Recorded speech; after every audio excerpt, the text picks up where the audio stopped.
The South African High Commissioner to Uganda should be summoned to provide an explanation on the reported incidents and to communicate the measures being taken by the South African authorities to guarantee the safety of foreign nationals, including Ugandan citizens. CTN News UG, it is a platform one would not need not to subscribe to, for that person to stay informed by not only getting information within here in Uganda, but even from other countries across the world. And on that note, I do appreciate those who have already subscribed to, they like and share our videos.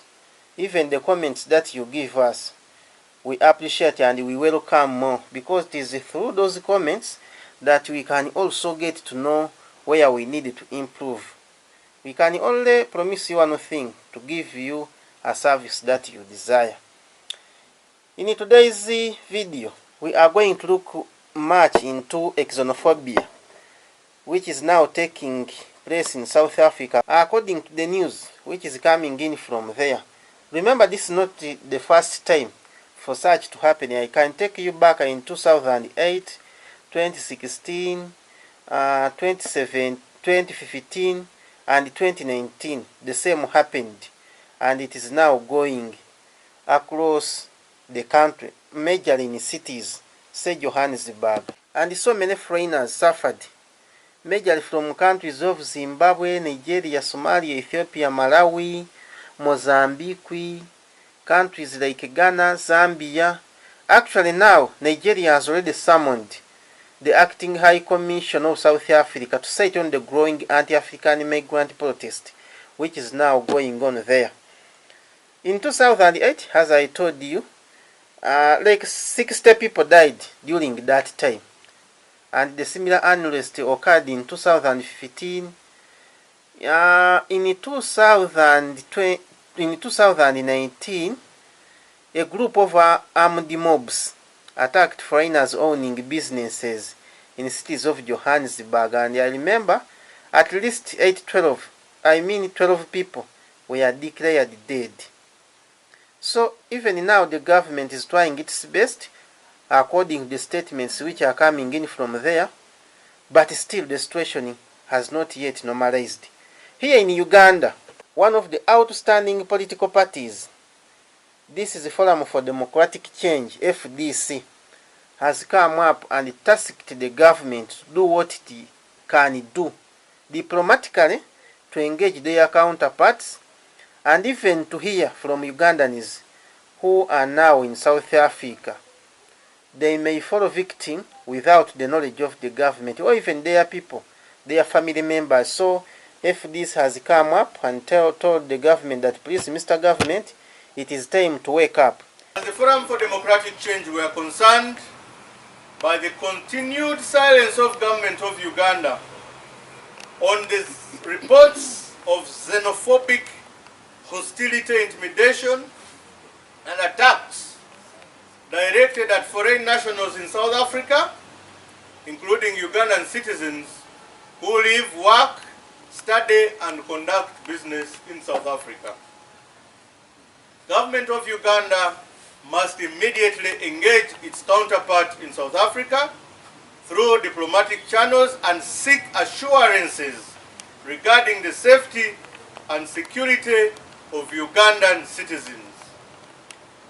The South African High Commissioner to Uganda should be summoned to provide an explanation on the reported incidents and to communicate the measures being taken by the South African authorities to guarantee the safety of foreign nationals, including Ugandan citizens in South Africa.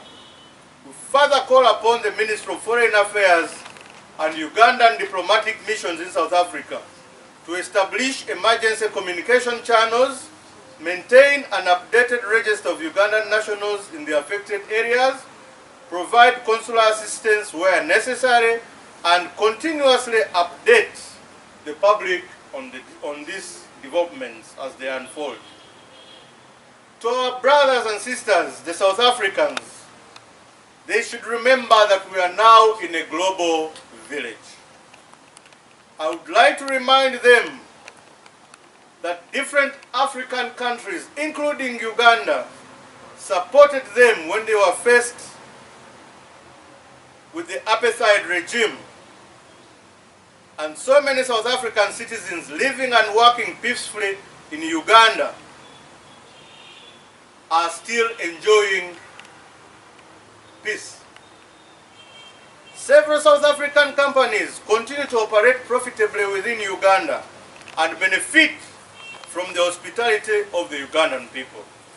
It is therefore unfair and unreasonable. It is therefore fair and reasonable that Ugandan citizens in South Africa receive the same respect, protection, and security. When South Africa was facing the challenges of the apartheid regime, many African countries